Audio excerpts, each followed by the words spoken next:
अस्सलाम वालेकुम, welcome into my YouTube channel. आज का जो हमारा टॉपिक है उसमें हम मर्चेंडाइज इन्वेंट्री का टॉपिक कंटिन्यू करने जा रहे हैं। ये हमारी लास्ट वीडियो है इस टॉपिक की।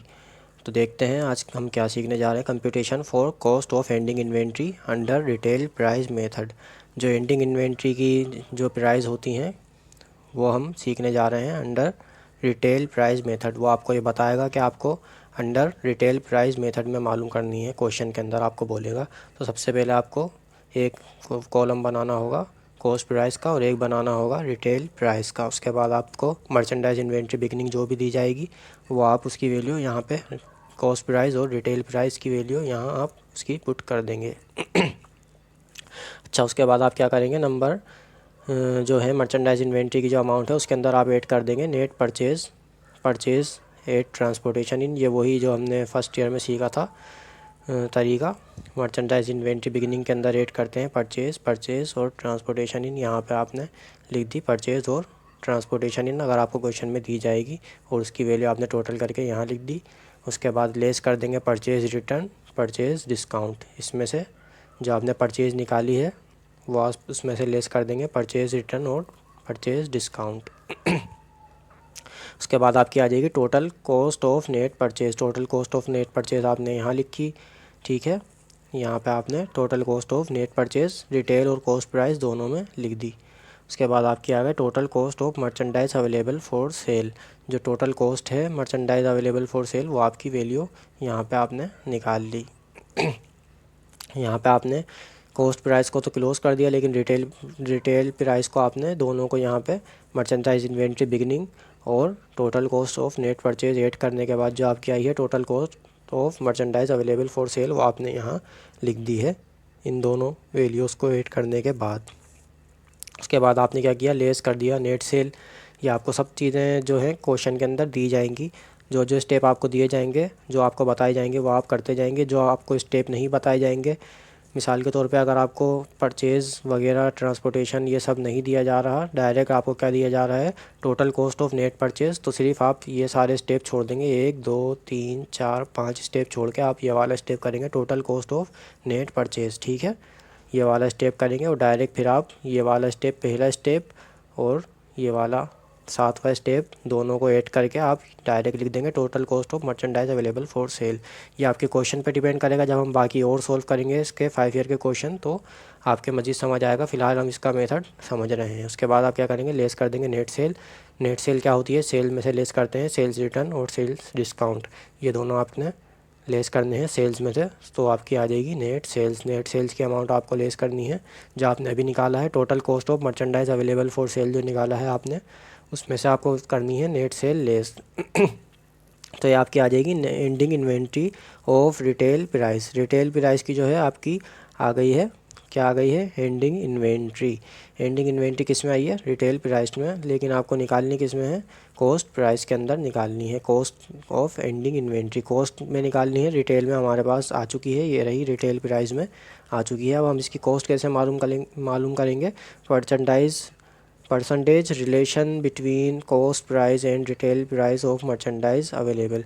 सबसे पहले हम जो है रिलेशनशिप निकाल लेंगे, इन दोनों की परसेंटेज निकालेंगे कि किस परसेंट पे हमारा रिटेल प्राइस और कॉस्ट प्राइस का परसेंटेज आती है। सबसे पहले हम क्या करेंगे, यहाँ पे हम लिख देंगे for sale, available for cell. ये सारी तीनों लाइन लिखने के बाद हमें यहाँ पे प्राइस लिखनी होगी किसकी, कॉस्ट प्राइस की। ये जो है हमारी सबसे पहले जो है हमारी कॉस्ट प्राइस, यहाँ की मर्चेंडाइज इन्वेंट्री जो है हमारी या फिर यहाँ पे जो है cost merchandise available for cell, यहाँ पे ये वाली जो वैल्यू है हम इसको उठा के यहाँ लिख देंगे, और ये वाली वैल्यू जो है रिटेल प्राइस की इसको हम उठा के यहाँ लिख देंगे। दोनों वैल्यूज़ जब लिख देंगे दोनों को डिवाइड करेंगे और मल्टीप्लाई कर देंगे 100 से, ठीक है। ये वाली वैल्यू और ये वाली वैल्यू दोनों को यहाँ लिख देंगे और डिवाइड करने के बाद मल्टीप्लाई कर देंगे 100 से।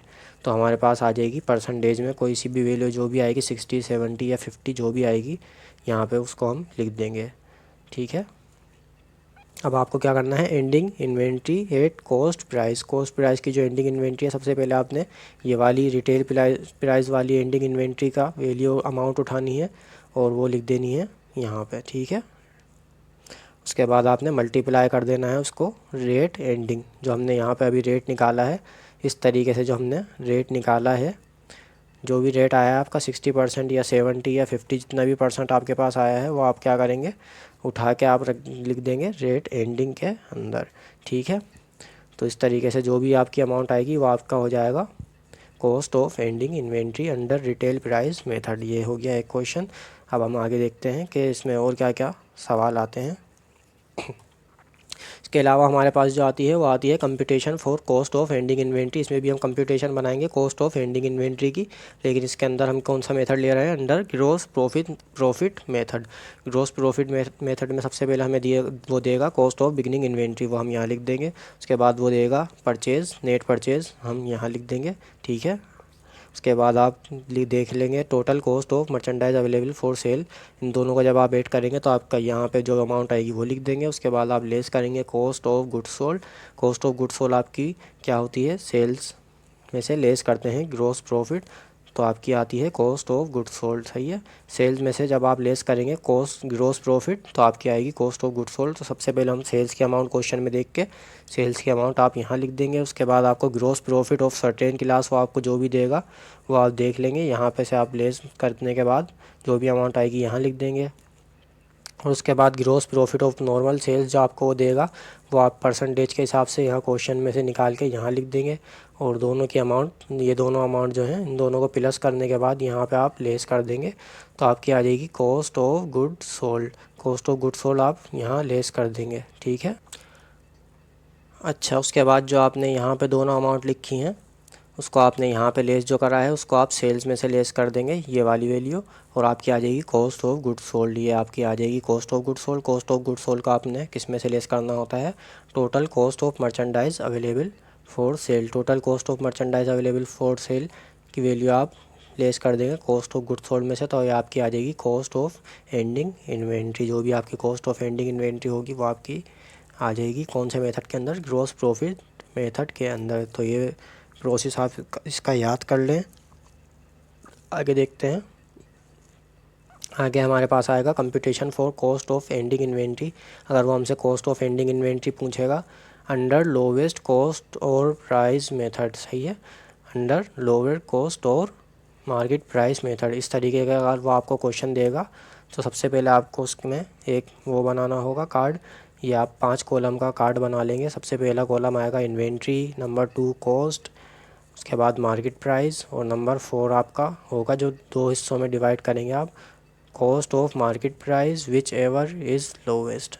ठीक है, cost of market price which ever is lowest. इस तरीके से आप 4 कॉलम बनाएंगे, 4 के नीचे 2 कॉलम बनाएंगे item by item as whole. ठीक है, यहाँ पे आप इस तरीके से लिख देंगे। अब आपने देख लेना है कॉस्ट प्राइस, सबसे पहले जितने भी आपको इन्वेंट्री का नाम वो देगा वो आप यहाँ लिख देंगे। यहाँ पे ABC लिखा है, यहाँ पे आपको जो भी नाम देगा इन्वेंट्री के वो आप यहाँ लिख देंगे, या तारीख देगा वो आप लिख देंगे। ठीक है, यहाँ पे उसके बाद आप कॉस्ट, जो भी उसकी सामने कॉस्ट आएगी, जो भी वो आपको बताएगा वो आप यहाँ लिख देंगे। ये मैंने जस्ट फॉर एग्जांपल लिखी हैं वैल्यूज़।